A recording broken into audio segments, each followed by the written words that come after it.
बिस्मिल्लाहिर्रहमानिर्रहीम। Welcome students, उम्मीद करता हूँ आप सब खैरियत से होंगे। बच्चों, आज हम चैप्टर 12 इलेक्ट्रोमैग्नेटिज्म का 10th टॉपिक मैग्नेटिक फ्लक्स को समझेंगे। इस चैप्टर के अंदर बेटा हमने ये स्टडी किया कि जब भी किसी कंडक्टर के अंदर से करंट पास करता है तो बेटा मैग्नेटिक फील्ड प्रोड्यूस होती है, या फिर एक बार मैग्नेट के सराउंडिंग में जो रीजन होता है वहां पर भी मैग्नेटिक फील्ड एग्जिस्ट करती है। और जब वही मैग्नेटिक फील्ड किसी एरिया में से पास करेगी तो बेटा उसको हम नया नाम देंगे मैग्नेटिक फ्लक्स का। मतलब जितनी ज्यादा फील्ड लाइंस उस एरिया में से पास करेंगी उतना ज्यादा हमारे पास मैग्नेटिक फ्लक्स होगा। तो मैग्नेटिक फ्लक्स को डिफाइन कैसे करेंगे? The magnetic flux is the total number of magnetic field lines passing through a given surface area. It is a scalar product of magnetic field and the vector area A. यहाँ पर इसको flux को phi से note करेंगे और B का मतलब है मैग्नेटिक फ्लक्स।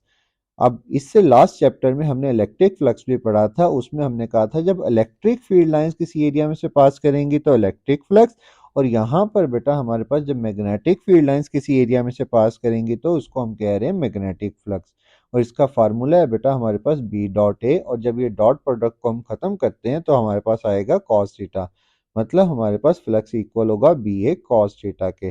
और इसका ऐसा ही यूनिट होता है हमारे पास वेबर, और 1 वेबर आपने याद रखना है न्यूटन मीटर पर एम्पेयर के इक्वल होता है। ये एमसीक्यूज में आपसे पूछा जा सकता है।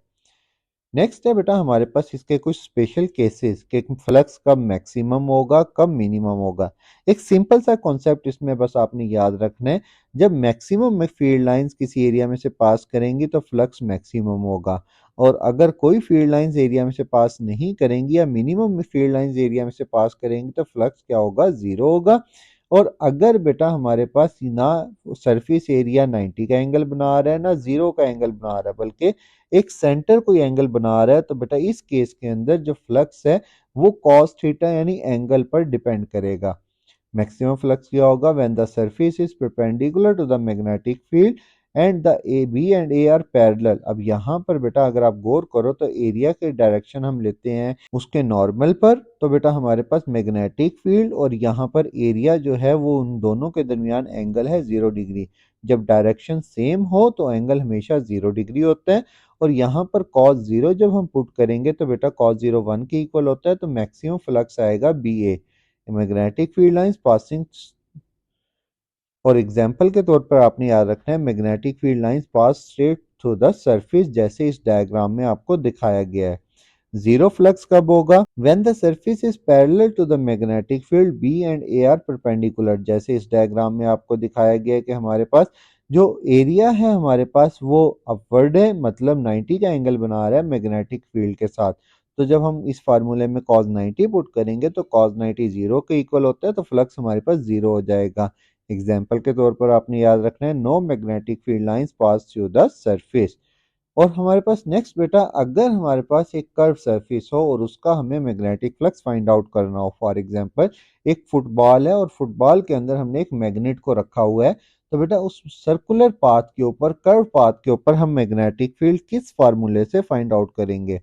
तो बेटा ऐसे केस के अंदर हम कर्व पाथ को एक स्मॉल छोटे छोटे पैचेस में डिवाइड करते हैं। फ्लक्स जो है हमेशा फ्लैट सरफेस का फाइंड किया जा सकता है, तो बेटा पहले हम कर्व पाथ को इस तरह स्मॉल पैचेस में डिवाइड करेंगे और फिर हर एक पैच का मैग्नेटिक फ्लक्स फाइंड आउट करके एंड पर तमाम पैचेस के मैग्नेटिक फ्लक्स को ऐड कर देंगे।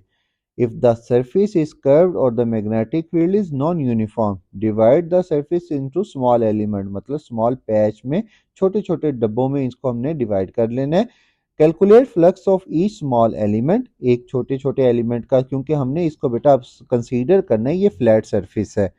एड ऑल द कंट्रीब्यूशन, मतलब तमाम मैग्नेटिक फ्लक्स को एंड पे क्या कर देना है? ऐड कर देना है। नेक्स्ट है बेटा हमारे पास magnetic flux density. Magnetic flux density बेटा एक्चुअली हमारे पास मैग्नेटिक इंडक्शन ही होता है, इसी को हम मैग्नेटिक फ्लक्स डेंसिटी का नाम देते हैं, क्योंकि बेटा जब हम फ्लक्स को एरिया पर डिवाइड करते हैं तो फ्लक्स इक्वल होता है बी डॉट ए के। यहाँ पर ए से कैंसिल हो जाता है और बी के इक्वल आ जाता है, जो कि हम पहले से उसको मैग्नेटिक इंडक्शन के नाम से जानते हैं। इसी वजह से हम कहते हैं कि मैग्नेटिक फ्लक्स डेंसिटी और मैग्नेटिक इंडक्शन का यूनिट भी सेम होता है और इनका सिंबल भी सेम होता है। और हम इसका यूनिट लिखते हैं बेटा वेबर पर स्क्वायर मीटर, और ये हमारे पास बेटा ये एक वेक्टर क्वांटिटी होती है। ये था बेटा आज का लेक्चर। लेक्चर अच्छा लगा हो तो लाइक और सब्सक्राइब करना मत भूलिएगा। Thank you. खुदा हाफिज।